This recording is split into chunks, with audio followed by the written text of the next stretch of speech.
I am speaking to you all from Mumbai. నేను మీ అందరితో ముంబై నుంచి మాట్లాడుతున్నాను. Several years back, I had once visited to your assembly. I don't know if Dr. Paul can remember me and John Prasad uncle. కొన్ని సంవత్సరాల క్రితము నేను విజయవాడలో ఉన్నటువంటి పప్పలమిల్లి అసెంబ్లీని దర్శించాను. ఆ సమయంలో డాక్టర్ పాల్ గారికి తర్వాత జాన్ ప్రసాద్ గారికి నేను గుర్తున్నాడేమో అనుకుంటున్నాను. I was in Bangalore 11 years back. 11 సంవత్సరాల క్రితము బెంగళూరులో ఉన్నాను. I'm sorry, 6 years back I was in Bangalore for good 11 years. 6 సంవత్సరాల క్రితము బెంగళూరులో ఉన్నాను. అంటే అప్పుడు అక్కడ 11 సంవత్సరాలు ఉన్నాను అంతకు ముందు. And I was there as a deacon 7 years for a Kairos Brethren Assembly. Kairos Brethren Assemblyలో అక్కడ పరిచారకుడుగా ఉన్నాను.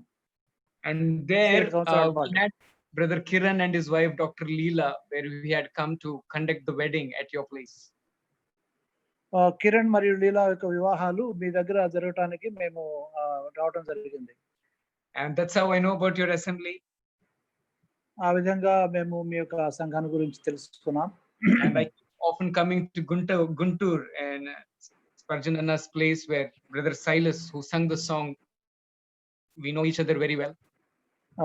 గుంటూరులో ఉన్నటువంటి స్పర్జన్ వారు ఉన్నటువంటి సంఘానికి నేను వచ్చేవాడిని. సైలస్ నాకు బాగా తెలుసు. I'm very happy to be with you this evening. ఈరోజు సాయంత్రం మీతో పాటు ఉండటం నాకు చాలా సంతోషం. It's always a blessing to be in the presence of God together. దేవుని యొక్క సన్నిధిలో ఈ సహవాసంలో మనం ఉండటం అనేది ఆశీర్వాదకరం. And to sit with his word and study his word is always the greatest blessing we can ever have. ఆయన యొక్క వాక్యాన్ని మనము ధ్యానం చేయటము, ఆయన వాక్యం ఎదురు చూడటం అనేది చాలా సంతోషకరమైన విషయం, ఆశీర్వాదకరమైన విషయం. My testimony is not very dynamic or very powerful, but I could just cover in 10 minutes a little overview of my life. నా జీవితంలో నా సాక్ష్యాన్ని నేను కొద్దిగా మీకు తెలియజేస్తాను. అది ఎంత ప్రభావితం చేసేటువంటి గొప్ప సాక్ష్యం కాదని అనుకుంటున్నాను.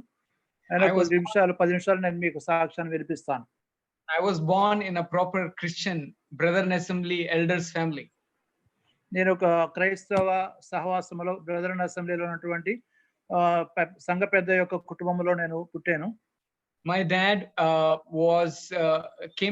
was assigned to come to Maharashtra borders, a place called Miraj, working with railways in 1970s. 1970 దశకంలో అక్కడ వారి తండ్రి మీరజ్ లో రైల్వే జాబ్ నిమిత్తం వచ్చారు అక్కడికి.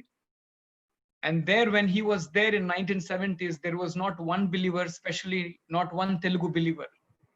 అక్కడ ఆ రోజుల్లో ఒక క్రైస్తవ విశ్వాసి కూడా ఉండేవాడు కాదు. And God had laid a burden on my father to start a Brethren Assembly there. ఒక ఎవరు లేనటువంటి ఆ ప్రదేశంలో దేవుని యొక్క సంఘమును అక్కడ మొదలు పెట్టాలని జరిగించాలని నాన్నగారికి దేవుడు మంచి భారాన్ని పెట్టాడు. And so I was born and brought up there, the border of Maharashtra. Maharashtra border లో ఉన్నటువంటి అమీరజ్ లో నేను పుట్టి పెరిగినటువంటి ప్రదేశం అది.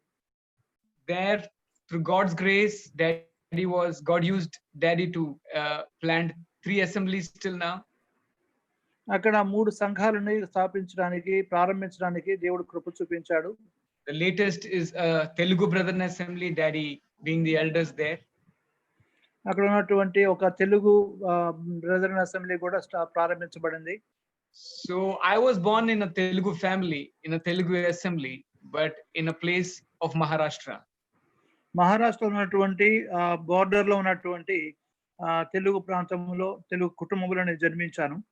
My grandfather comes from Prakasham district in Akavidu, a place away from Gidalur, who was the greatest prayer warriors of the assemblies and one of the elders of our Brethren Assembly. Giddalur దగ్గర ఉన్నటువంటి అక్కవీడు అనేటువంటి ప్రదేశంలో నా తాతగారు అక్కడ సంఘ పెద్దగా ఉండి చాలా ప్రార్థనా పరుడైనటువంటి వ్యక్తిగా ఉన్నాడు. I think the fire which became alive in me, my Jejnaina, being Joseph Garu, they say, with his prayer, I believe, and thereafter dad's and mom's prayer, there was a fire in me for the ministry of God. దేవుని యొక్క పరిచర్య కొరకై నాలో మంట కలగటానికి కారణం మా తాతగారైనటువంటి Joseph గారు. మరియు అదే అటువంటి ఆసక్తి మా తల్లిదండ్రుల్లో కూడా ఉన్నది. కాబట్టి అది నాలో అది అటువంటి ఆసక్తిని, మంటను పుట్టించేదిగా ఉన్నది. So since I was grown up like many of you in a Christian family, there was one kind of self-righteousness which was also growing with me like elastic. ఈ విధముగా క్రైస్తవ కుటుంబంలో జన్మించి క్రైస్తవ కుటుంబంలో పెరిగినటువంటి కారణముగా నేను స్వనీతి అనేటువంటి దాని మీద నేను ఎక్కువ ఆధారపడి ఉన్నటువంటి వాడిని. As usual, I was very good at praying, teaching and reading Bible. సాధారణంగా అందరూ క్రైస్తవ కుటుంబంలో ఉన్నటువంటి పిల్లల్లాగానే నేను కూడా బైబిల్ చదవటంలోను, ప్రార్థన చేయటంలోను కూడా తరబితి పొందాను. But after I came to 6th, 7th standard in my school, what I am living and what I am reading Bible is not making sense to me. 6-7 సంవత్సరాలు లేదా 6-7 తరగతులకు వచ్చేసరికి నాకు చదువుతున్నటువంటి బైబిల్ ఎలా ఉండదు, నా జీవితం ఎలా ఉన్నది అనే దానికి వ్యత్యాసం చూసుకుంటే అసలు నా జీవితం అనేది నిష్ప్రయోజనంగా కనిపించింది. I always felt God is a God who is taking one stick and always telling you shouldn't do this, you should not do this, you should do this. ఎప్పుడు కూడా దేవుని యొక్క వాక్యాన్ని చదువుతున్నప్పుడు దేవుడు కర్ర పట్టుకొని నువ్వు అది చేయకూడదు, ఇది చేయకూడదు, నువ్వు ఇది చేయాలని చెప్తున్నట్లుగానే ఉన్నది నాకు. Then when I came into my college life, 9th standard and 10th standard, college విద్యాభ్యాసానికి 9th క్లాస్ 10th క్లాస్ వచ్చేసరికి when I saw the real world of all young people living their lives with drugs and all the girls,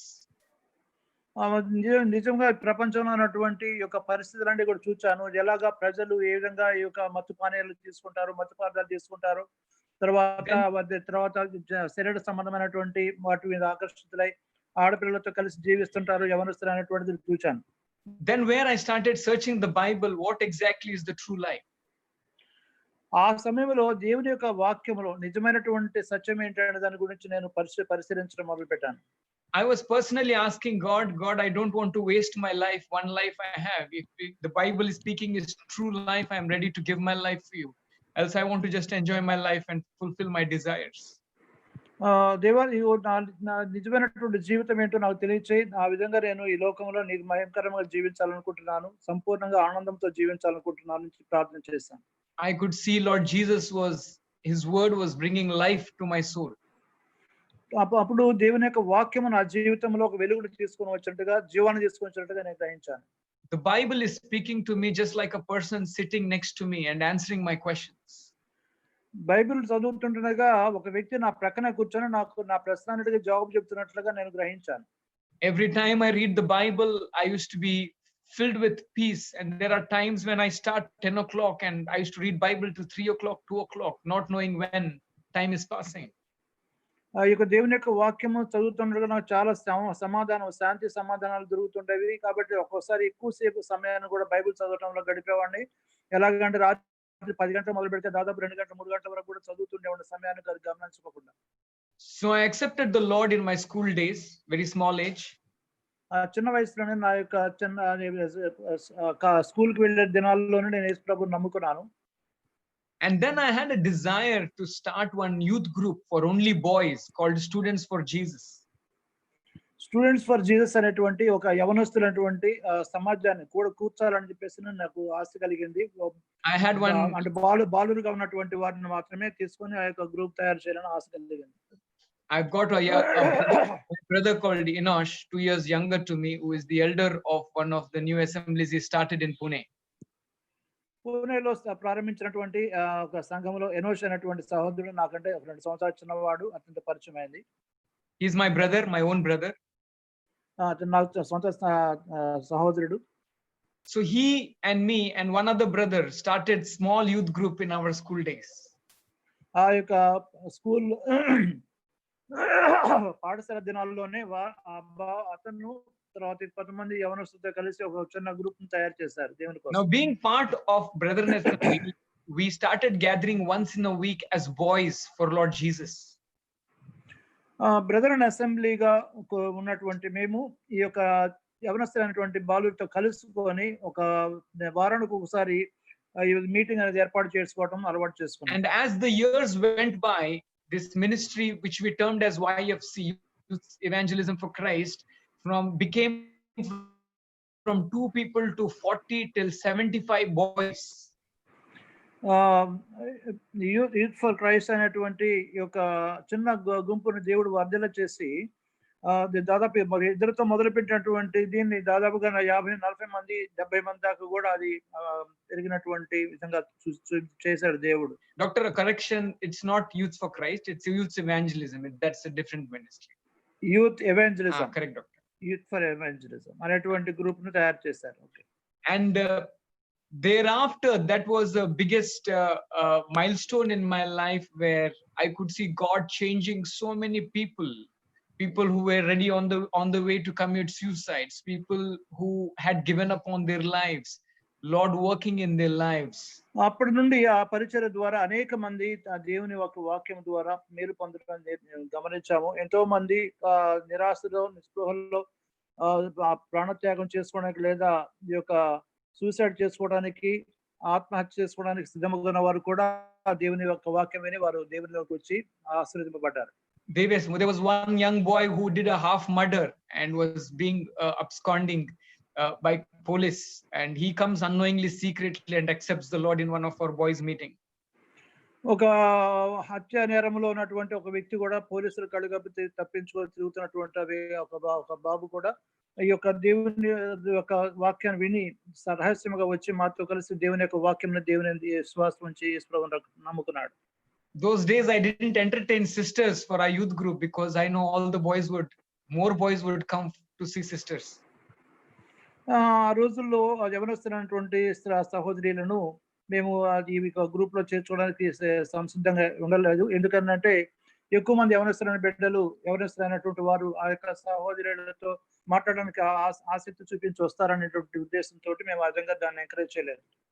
And in those days, in the mercies of God, they were not just brethren boys who were coming, people around from different assemblies, without any assemblies, Hindu people, Muslim people were turning for this group.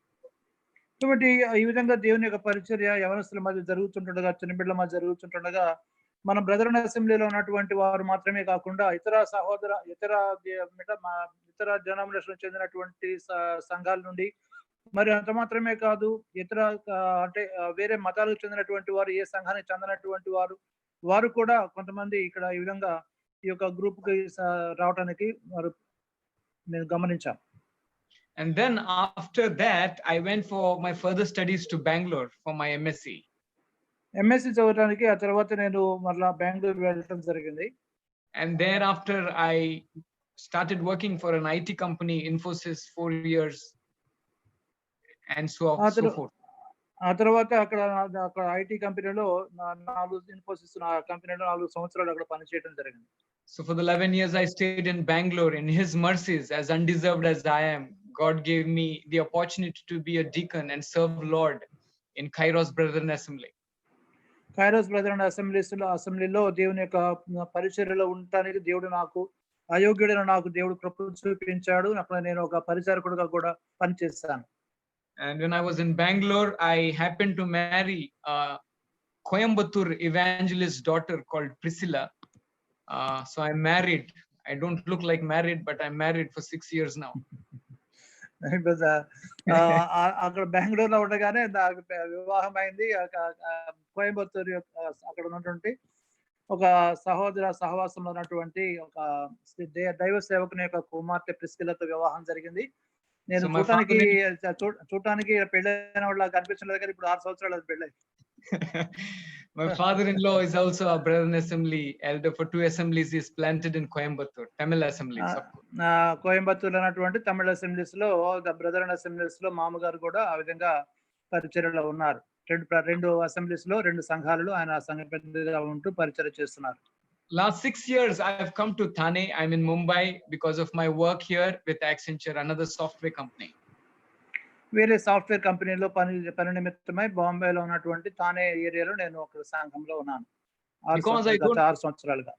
Because I don't know to write Telugu, read Telugu, I am part of an English assembly called Bethesda Brethren Assembly here. ఇక్కడ Bethesda brethren assembly అనేటువంటి సంఘానికి వెళుతున్నాను. ఎందుకంటే నాకు తెలుగు రాయటము చదవటం రాదు కాబట్టి నేను ఈ సంఘంలో సహవాసం ఉన్నాను. So, like in your assembly, there is Dr. Paul. We also have Dr. Stephen Alfred as an elder for our Bethesda Brethren Assembly. ఇక్కడ డాక్టర్ పాల్ గారు లాగానే అక్కడ కూడా స్టీఫెన్ అనేటువంటి ఒక సహోదరులు సంఘ పెద్దగా డాక్టర్ స్టీఫెన్ అనే సహోదరులు సంఘ పెద్దగా ఉన్నారు. ఆ సహవాసంలో ఉన్నాం.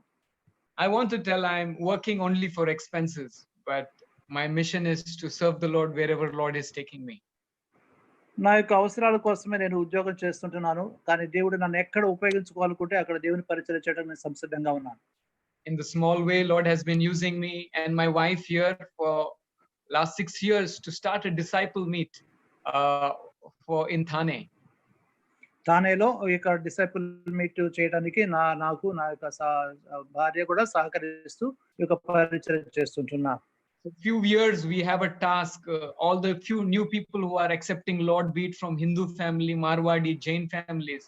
Me and my wife are supporting the elders here in discipling them, people who don't know how to open the Bible, what is in the Bible. కాబట్టి ఇక్కడ నేను నా యొక్క భార్య కూడా ఎవరు బైబిల్ తెరిచి అసలు ఏముందో దాన్ని తెలియనటువంటి వారికి శిష్యత్వము అనేటువంటి దాని గురించి వాళ్ళకి తెలియచేయటంలో వారికి ప్రోత్సహించడంలో సంఘ పెద్దలు కూడా మేము సహకరిస్తూ ఉన్నాం. చాలా మంది మార్వాడీలు, తర్వాత జైన్లు, ఇతర హైందవ కుటుంబాలకు చెందినటువంటి వారు కూడా చాలా మంది ఆకర్షితులై ఈ పరిచర్యలో దేవుని ఎదురుకు వస్తుంటున్నారు. If you're still thinking I look so young, I'm 23 years old, born again in Lord Jesus. నేను చిన్నవాళ్ళకి కనిపిస్తున్నాను కానీ నేను దేవునిలో జన్మించి 23 సంవత్సరాలు అయింది.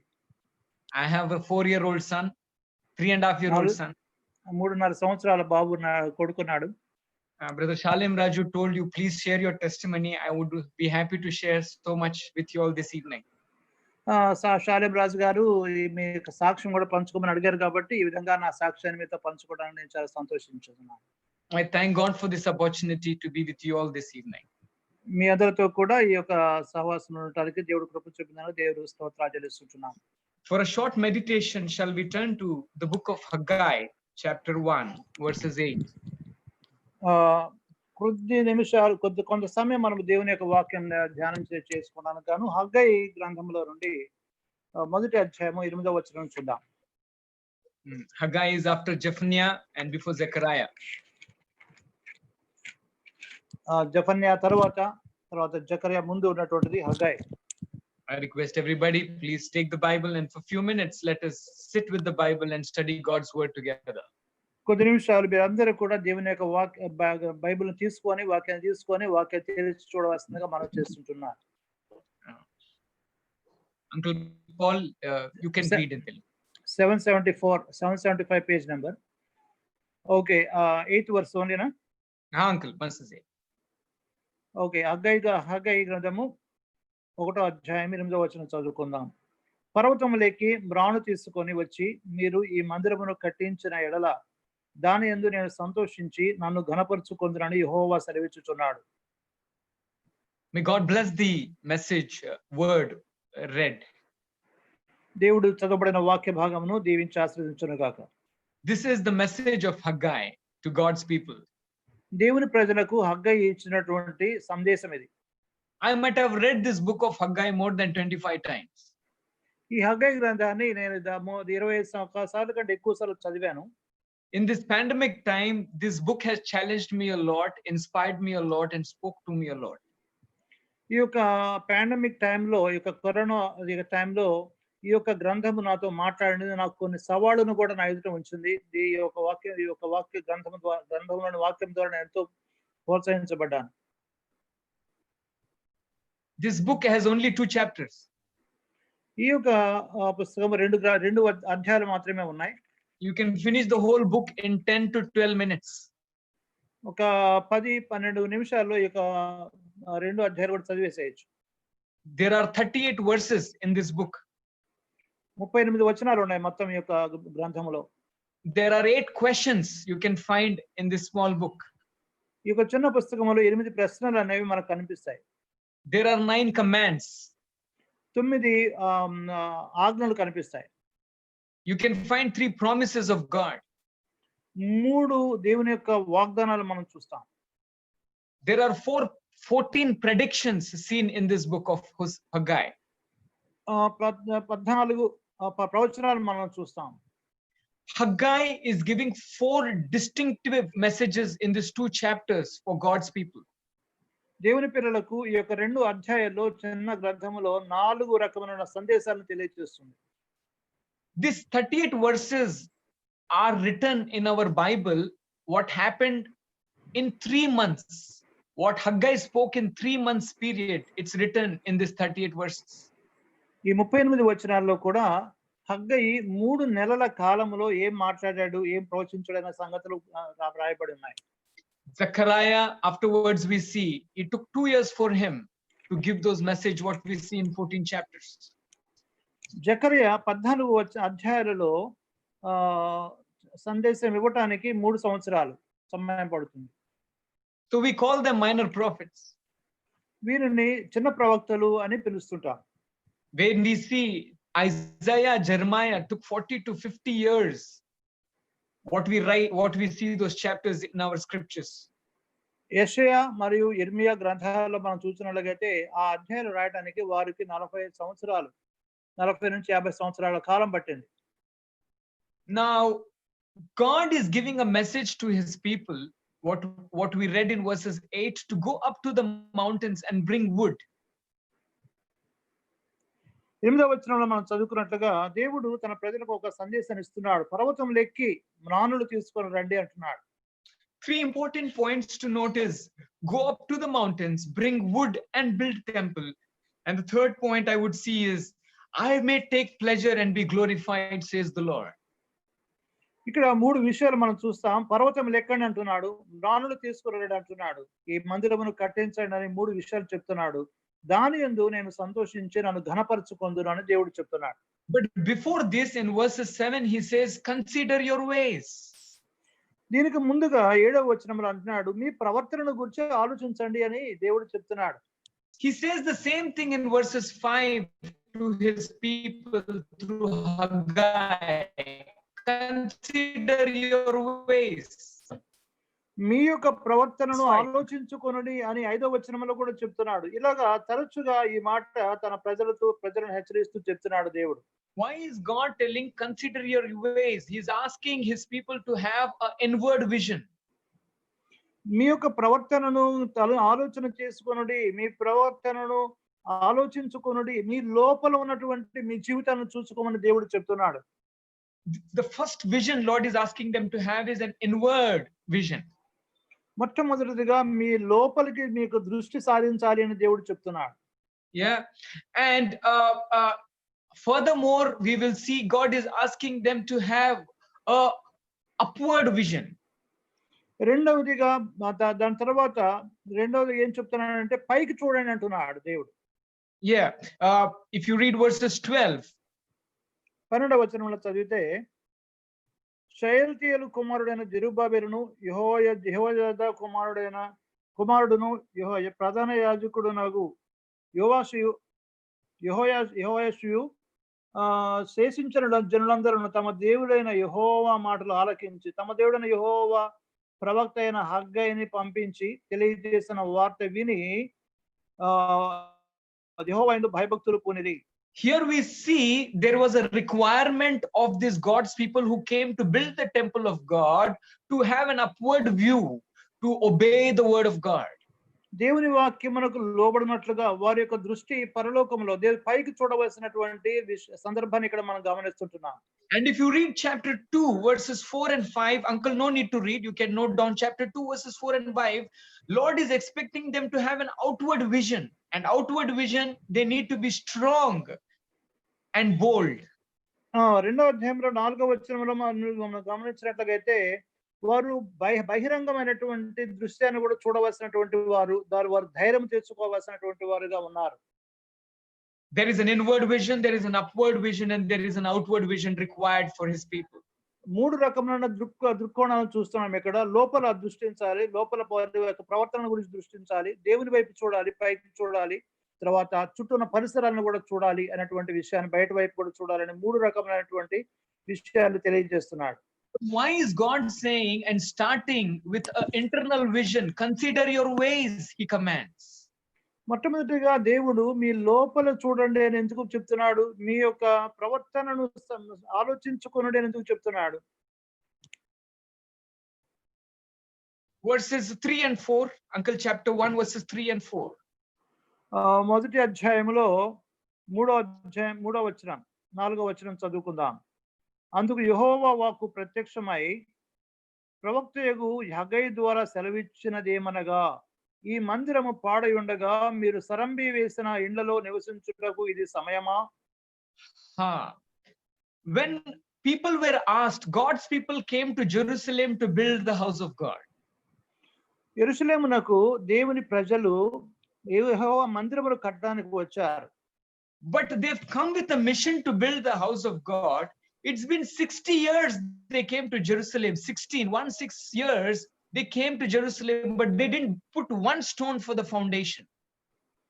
యెహోవా మందిరమును కట్టాలని వారు బబులోను నుంచి వచ్చారు, కానీ 16 సంవత్సరాల పాటు వారు ఏం చేయగలిగారంటే ఏమి చేయకుండా ఒక్క రాయి కూడా ఆ పని నిమిత్తమై ప్రారంభించి వేయలేకపోయారు. We know very clearly, and since we are brethren assemblies, you all know better than me. The better story is in Ezra chapter 1 to 6. మీరు అందరూ కూడా బ్రదరన్ అసెంబ్లీలో ఉన్నారు కాబట్టి మీకు చాలా ఈ విషయాలన్నీ కూడా బాగా తెలుసు నాకంటేను. ఎజ్రా గ్రంథం 1వ అధ్యాయం నుంచి 6వ అధ్యాయం వరకు కూడా ఈ చరిత్ర అంతా కూడా వ్రాయబడి ఉంది. Isn't it? God stirred the heart of Cyrus. Ezra chapter 1 verses 1 says. Ezra గ్రంథంలో 1వ అధ్యాయం 1వ వచనం చెప్పినట్లుగా కోరెషును దేవుడు ప్రేరేపించాడు. Yeah, if you read 2nd Chronicles 36th chapter, the last chapter, 22nd verse, Lord stirred the Cyrus heart, the Bible says. అది దినవృత్తాంతం 2వ గ్రంథంలో ఆఖరి అధ్యాయంలో కూడా మనం గమనించినట్లయితే అక్కడ కూడా దేవుడు కోరెషును ప్రేరేపించాడు అని వ్రాయబడి ఉంది. Church of God and Vijayawada Assembly, one truth we need to understand, it is God who builds his temple. విజయవాడలో ఉన్నటువంటి సంఘం అయితేనేమి ప్రతి చోట కూడా మనం గమనించాల్సినటువంటి సత్యం ఏంటంటే అది సంఘమును మందిరమును కట్టేవాడు దేవుడే అన్నటువంటి విషయం మనం గమనించాలి. God desired from the beginning to dwell among his people and manifest his glory, spend and dwell with his people. దేవుడు తన ప్రజలలో నివసించడానికి ఆయన ఆశిస్తూ ఉన్నాడు మొదటి నుండి కూడా. He allowed his people to build a tabernacle, and after a while he stopped it. మొట్టమొదటిగా దేవుడు ఒక ప్రత్యక్షపు గుడారాన్ని తను నివసించడం కోసమే, ప్రజల మధ్య నివసించడం కోసమే కట్టమని చెప్పాడు. Then he uses King Solomon to build his temple, and then he allows the Babylon nation to come and destroy the temple which was built so magnificently. చాలా అందముగా శృంగారింపబడినటువంటిదిగా ఘనమైనదిగా నిర్మించబడినటువంటి సొలొమోను మందిరము, ఆ సొలొమోను కాలం నిర్మించబడినప్పటికీ కూడా దేవుడు బబులోను యొక్క రాజుకు దాన్ని అప్పగించి దాన్ని కూలతోయటాన్ని కూడా దేవుడు అనుమతించాడు. 530 BC we are talking about what's happening now in the time of Haggai. Haggai గ్రంథంలో రాయబడిన విషయాలు 550 సంవత్సరాల క్రితం రాయబడినటువంటి క్రీస్తు పూర్వం రాయబడిన జరిగిన సంఘటన మనం చదువుతున్నాం. The Solomon's temple was very magnificent. సొలొమోను యొక్క మందిరము చాలా ఘనమైనటువంటిది. Solomon and King David had used the best of the gold. చాలా ప్రశస్తమైనటువంటి బంగారాన్ని వారు ఆ యొక్క మందిరానికి వాడారు. The commentary says the temple was so high, equal to 7 floors of a building today. ఈ రోజులో ఉన్నటువంటి 7 అంతస్తుల మేడకున్నంత ఎత్తుగా ఉండేటువంటి మందిరము కట్టారు అని ఆ యొక్క బైబిల్ పండితులు తెలియజేస్తుంటున్నారు. But why did God allow King Nebuchadnezzar and destroy this magnificent temple of God? ఇంత ఘనమైనటువంటి ప్రభావమైనటువంటి మందిరాన్ని ఎందుకు దేవుడు నెబుకద్నెజరు ద్వారా దాన్ని కూల్చడానికి అనుమతించాడు? Just like today, right from the beginning, people's heart is always on gold and money and property and real estate. ఇప్పుడులాగానే ఆ సమయంలో కూడా ప్రతి కాలంలో కూడాను మానవుని యొక్క మనస్సంతా కూడా, హృదయం అంతా కూడా బంగారం మీదను, ఈ యొక్క స్థలాల మీదను, పైన ఆస్తిపాస్తుల మీదను, వీటి మీదనే కేంద్రీకృతమై ఉన్నది. I sometimes think about the Holy Bible we are holding this evening. ఈ సాయంకాలం మనం పట్టుకున్నటువంటి ఒక దేవుని యొక్క వాక్యము పరిశుద్ధ గ్రంథాన్ని గురించి నేను ఆలోచన చేస్తుంటున్నాను.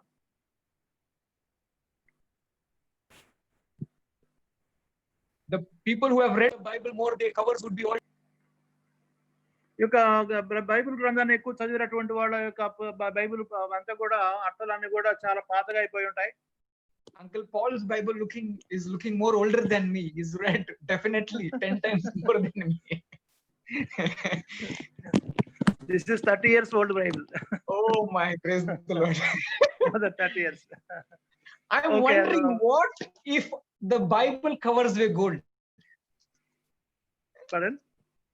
I'm wondering how would have our pictures of you been if our Bible covers would have been gold covers. మనకి ఒకవేళ ఈ యొక్క బైబిల్ యొక్క పైన అట్టలు బంగారం అయితే ఎంత బాగుంటది అనేది ఆశ్చర్యం కలుగుతుంది. Our Bibles wouldn't have got dust for sure. Repeat please. Our Bibles wouldn't have got dust. We would have protected our gold Bible very much. ఇప్పుడు మనకు పైన అట్టలు గాని బైబిల్ తో గాని పొదిగినట్లుగా అయితే అసలు మన బైబిల్ కి దుమ్ము పట్టకుండా చాలా శుభ్రంగా పరిశుభ్రంగా ఉంచుకుంటాం. Our focus would have been on the golden cover than the word of God. దేవుని యొక్క వాక్యం లోపల ఉన్న దానికంటే కూడా పైన ఉన్నటువంటి బంగారపు అట్టల మీద మనకి మన మనసంతా కేంద్రీకృతమై ఉంటుంది. That's always has been a problem with God's people. అదే దేవుని యొక్క బిడ్డలతో దేవుని ప్రజలతో ఉన్నటువంటి సమస్య ఇది. Even today in our church. ఈ రోజుల్లో మన సంఘాల్లో కూడాను the focus goes on the magnificence of the building. మన యొక్క దృష్టి అంతా కూడా ఆ యొక్క మందిరం యొక్క ఘనత మీదనే మనం కేంద్రీకరిస్తూ ఉంటాం. How much offering is in the church? మందిరములో సంఘములో ఎంత కానుకలు వస్తుంటాయి. Time and again God's people in the Old Testament have been breaking his covenant and sinning against him. దేవుని యొక్క వాగ్దానం దేవుని యొక్క వాక్యమును ఆయన యొక్క ఆజ్ఞలను సారిసారికి దేవుని యొక్క ప్రజలు పాత నిబంధనలు మనం చూస్తాం. వారు అతిక్రమించినటువంటి వారుగా ఉన్నారు.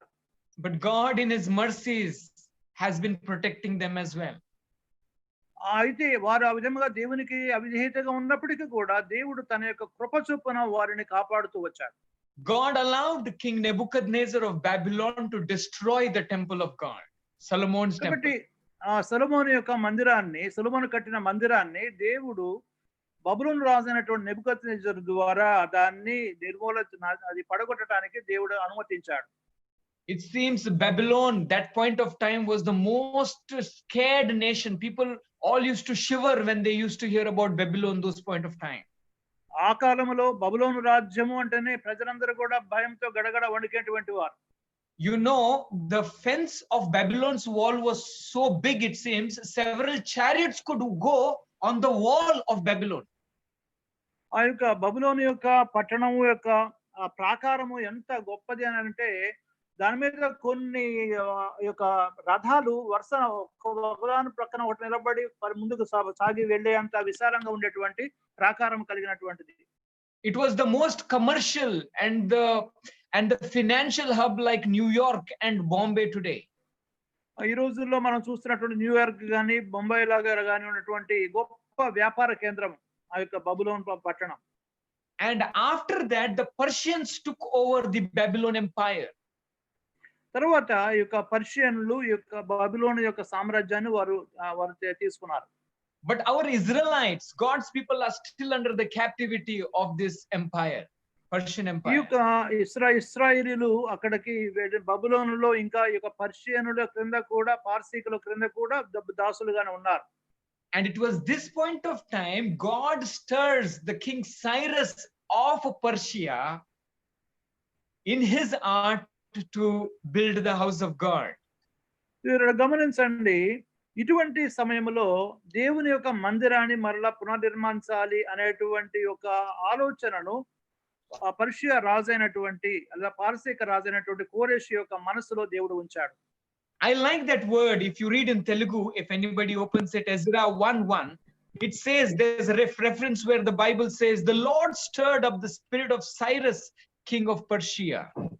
యెజ్రా గ్రంథములో నుండి మొదటి అధ్యాయం మొదటి వచనములో మనము చదివినట్లయితే అక్కడ ఉన్న వాక్యం నాకు చాలా ప్రోత్సాహకరంగా బాగా అనిపిస్తుంది. ఏంటనంటే పారసీక దేశపు రాజైన కోరెషు ఏలుబడిలో మొదటి సంవత్సరమందు ఇర్మియా ద్వారా పలుకుబడిన తన వాక్యం నెరవేర్చుటకై యెహోవా పారసీక దేశపు రాజైన కోరెషు మనస్సును ప్రేరేపింపగా అని రాయబడింది.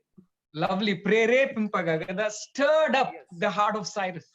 ఆ యొక్క కోరెషు యొక్క మనసును ప్రేరేపించాడు దేవుడు. Lord Jesus said to Peter, I will build my church. దేవుడు యేసు ప్రభు పేతురుతో అన్నాడు, ఈ బండ మీద నా సంఘమును కట్టుదును అన్నాడు. Lord is still building his church. దేవుడు ప్రభు తన సంఘాన్ని కడుతూ ఉన్నాడు. ఇక You and I could be either part of his church, or you and I could be part of our own intellectual church which we are building in this world.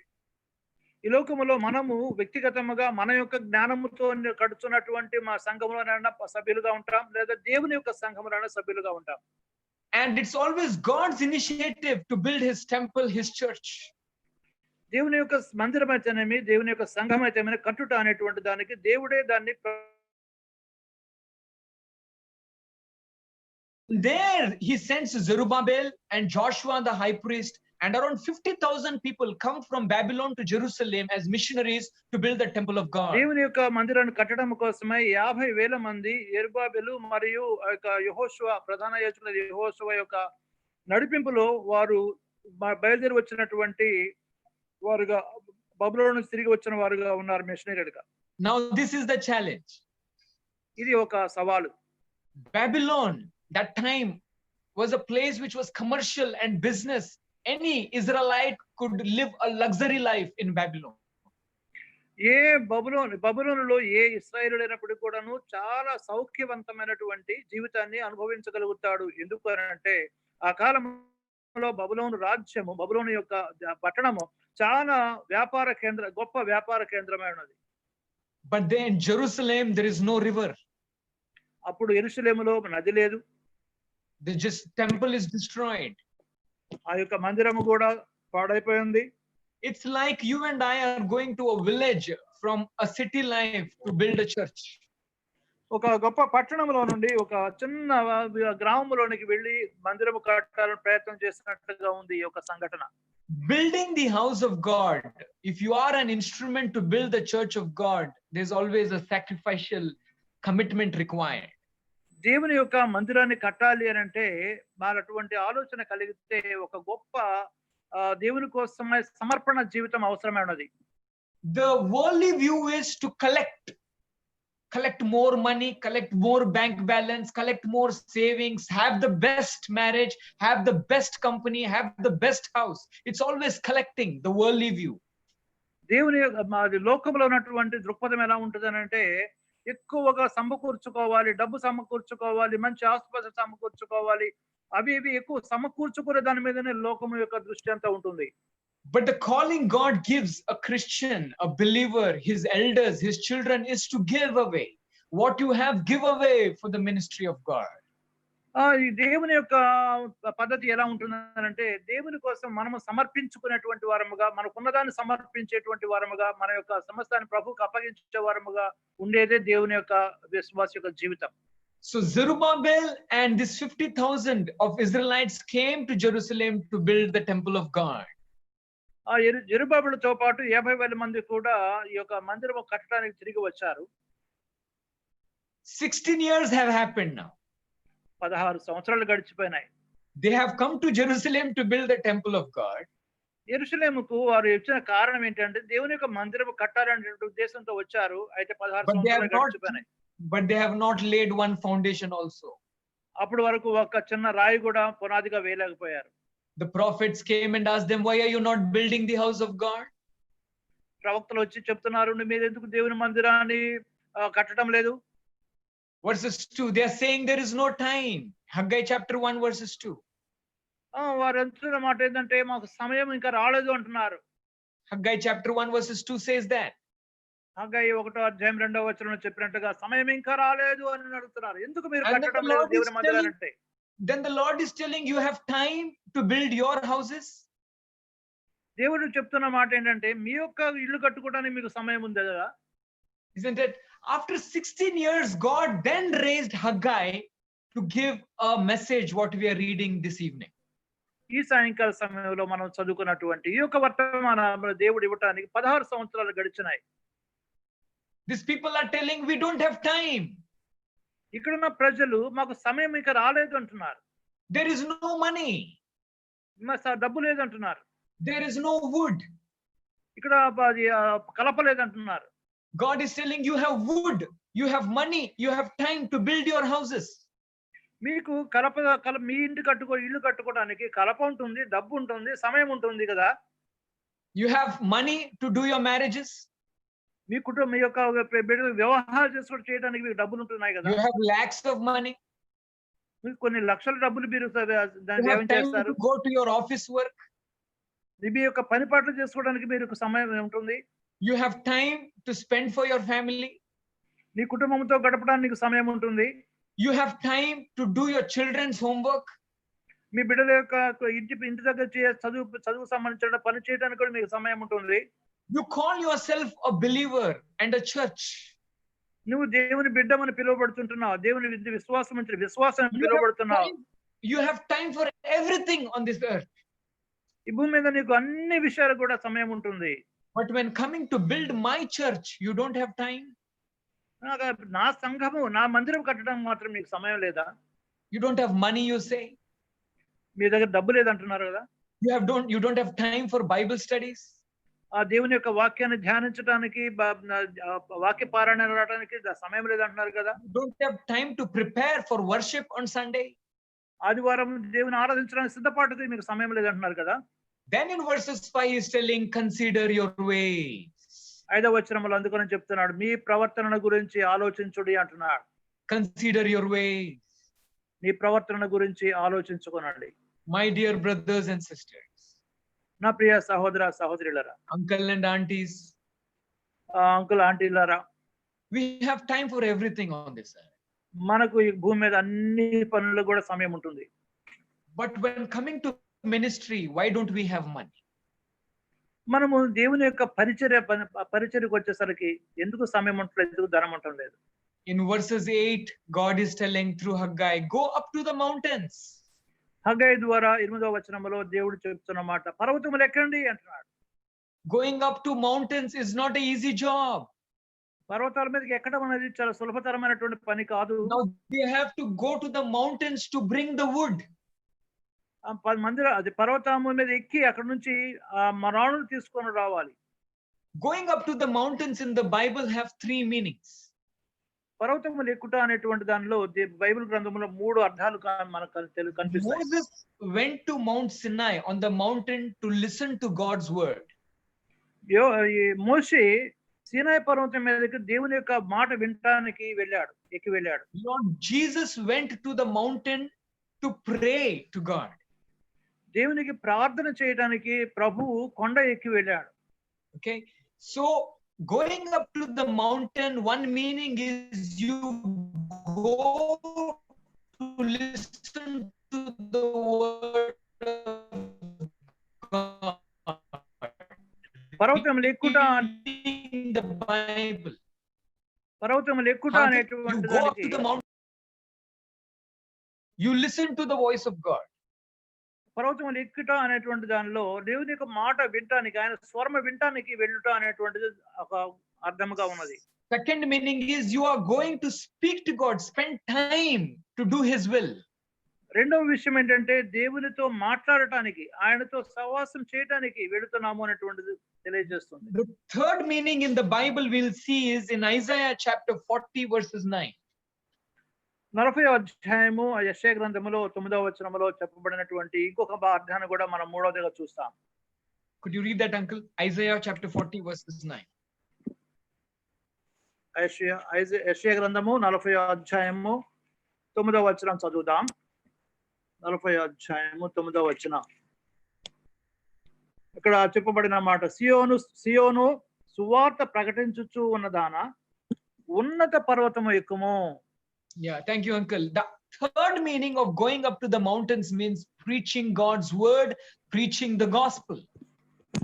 ఆ మూడవ అర్థము ఏంటి అనంటే పర్వతములు ఎక్కుట అంటే సువార్త ప్రకటించుట అనేటువంటిది. దేవుని యొక్క వాక్యమును ప్రకటించుట. Now to build the temple, you need to go to the mountains. These three requirements is laid in your hand and my hand.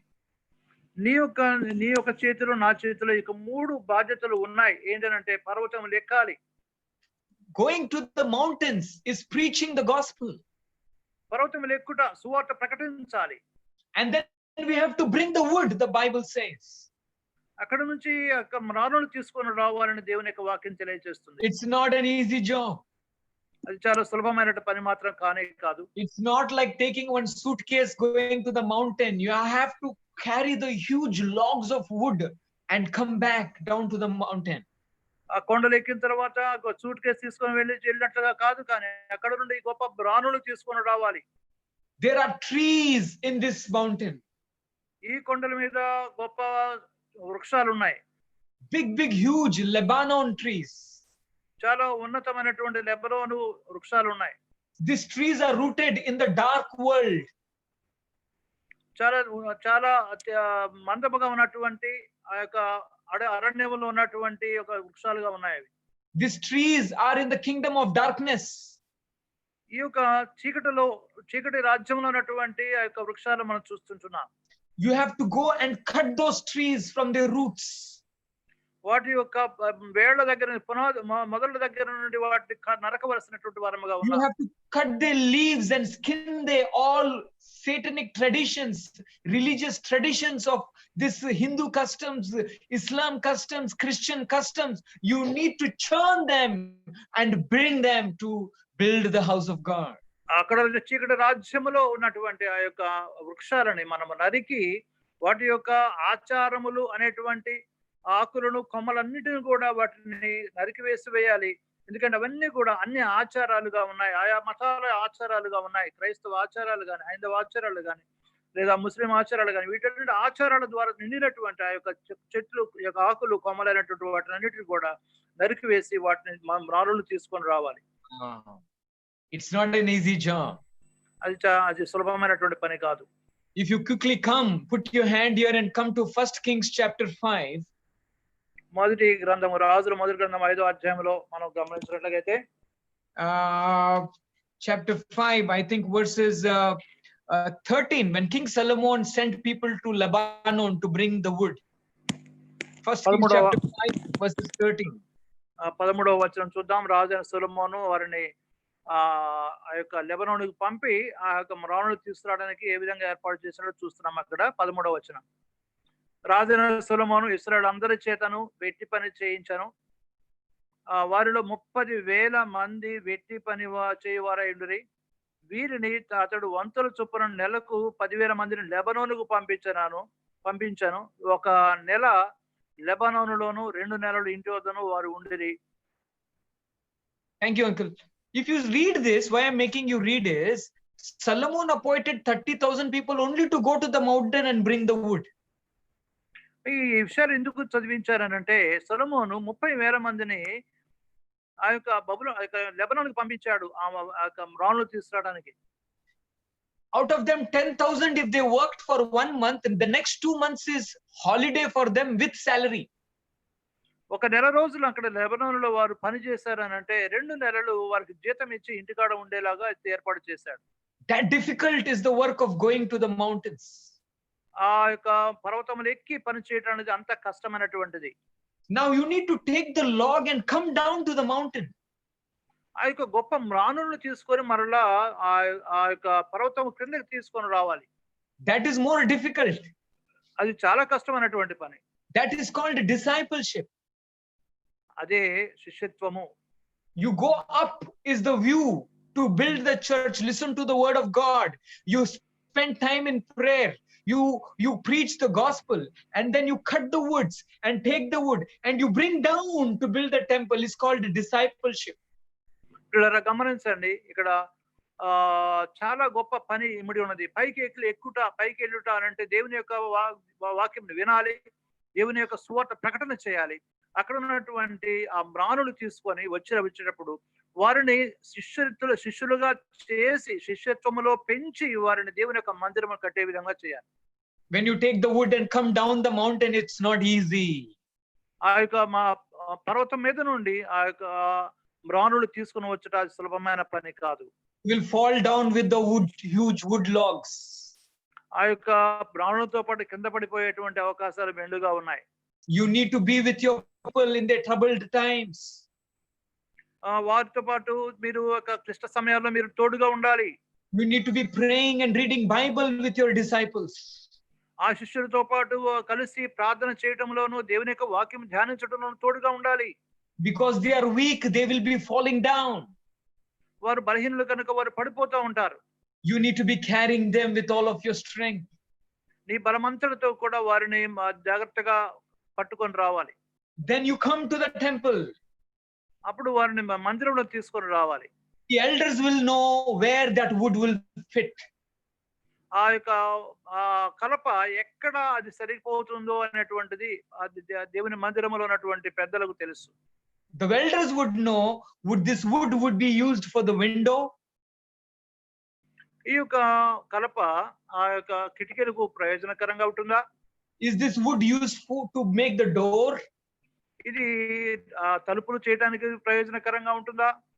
Is this wood used for the pillar as the biggest beam, a pillar for the church? ఆ మందిరంలో ఆ యొక్క నిట్టాడులుగా లేదా స్తంభాలుగా ఉపయోగించడానికి ప్రయోజనకరంగా ఉంటుందా? And then the verses says in chapter 1 verses 8, I will take pleasure in it and be glorified. కాబట్టి ఆయా పనులు చేయించడానికి ఎక్కడ ఏది అవసరం అనేది తెలిసినటువంటి వారు సంఘ పెద్దలు. కాబట్టి ఈ విధముగా కట్టినటువంటి మందిరంలో నేను ఆనందించేవాడను అంటున్నాడు దేవుడు. Our time is over. మన సమయం అయిపోయింది. But in 2 minutes I want to close with few statements. 2 నిమిషాల్లో కొన్ని విషయాలు చెప్పి ముగించాలనుకుంటున్నాను. This is the major problem today in our brethren assemblies. మన సంఘాలలో ఇది చాలా పెద్ద సమస్యగా ఉన్నది.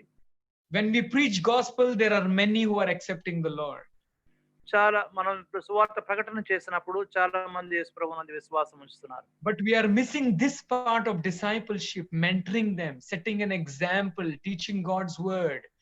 And to these days in our generation, we are missing the growth of the church in our assemblies. మన సంఘాలలో మన యొక్క తరములో మనము చాలా లోటు కలిగి ఉన్నటువంటి విషయం ఏంటంటే దేవుని యందు విశ్వాసం ఉంచినటువంటి వారిని శిష్యులుగా పెంచుట అనేటువంటి దానిలో చాలా లోటు కలిగి ఉన్నాం. I want to ask one question as we close this evening. ఈ యొక్క సాయంకాల సమయంలో ముగించే ముందుగా ఒక ప్రశ్న అడగాలనుకుంటున్నాను. Oh dear brother in Christ. Dear brother in Christ. ప్రియ సహోదరులారా, dear sister in Christ, సహోదరులారా, in your life after you got saved, how many wood have you got to the church of God? దేవుని మందిరంలోనికి ఎంత కలప తీసుకొని వచ్చారు? Have you at least got one wood to build the temple of God? దేవుని యొక్క సంఘమును మందిరమును కట్టడానికి ఒక్క రానును తీసుకొని రాగలిగావా? Have you brought one soul who is today worshiping in the church and is firm in Christ? క్రీస్తులో బలముగా ఉండి దేవునిలో ఆరాధించేటువంటి బిడ్డను ఒక్కననగా దేవుని మందిరానికి తీసుకొని రాగలిగావా? Shall we examine our hearts this evening? ఈ రోజు సాయంకాల సమయంలో మన యొక్క హృదయాలు మనం పరిశీలించుకుందాం. And we will say, God, I want to glorify you and bring pleasure to you by going to the mountain, bringing the wood and building your church, O God. దేవా, ఇదిగో నాయన, నేను మీ సన్నిధిలో ప్రార్థన చేస్తున్నాను. నేను పర్వతములు ఎక్కి ఆ యొక్క ప్రాణులు తీసుకుని వచ్చి నీ మందిరం కట్టాలని ఆశపడుతున్నాను. I don't want to take more time, though there is enough to speak, but I want to pray that God would bless this message to your hearts and my hearts. ఇంకా అనేక విషయాలు చెప్పవలసిన ఉన్నాయి, కానీ వీటన్నిటిలో మనం ముందుకు సాగడానికి సమయం లేదు కనుక ఈ యొక్క మనం ధ్యానం చేసినటువంటి విషయాలను దేవుడు మన హృదయాలలో మన యొక్క ఆత్మీయ క్షేమము కొరకై ఆశీర్వదించాలని దీవించాలని ప్రార్థన చేస్తుంటున్నాను. Thank you, Uncle Paul, for translating, and thank you, elders. God bless you all. Thank you, brother. అందరికి వందనాలు తెలియజేస్తుంటున్నాను. Thank you very much. వందనాలు. తమ్ముడు నతానియల్, పాసిబుల్ ఒక చిన్న సాంగ్ గిటార్ మీద పాడతారా బిఫోర్? అన్న నా గిటార్ టైం ట్యూన్ చేసి దానికి అంతా సెట్ చేయని 15 నిమిషాలు అవుతుంది. మేబీ నెక్స్ట్ టైం తప్పకుండా ఒక తెలుగు పాట పాడు. Definite. Okay okay, thank you. మన మధ్యలో ఉన్న పెద్దలు ఆదామన్న ప్రేయర్ చేస్తారు మెసేజ్ కొరకు, తమ్ముడు మినిస్ట్రీ కొరకు.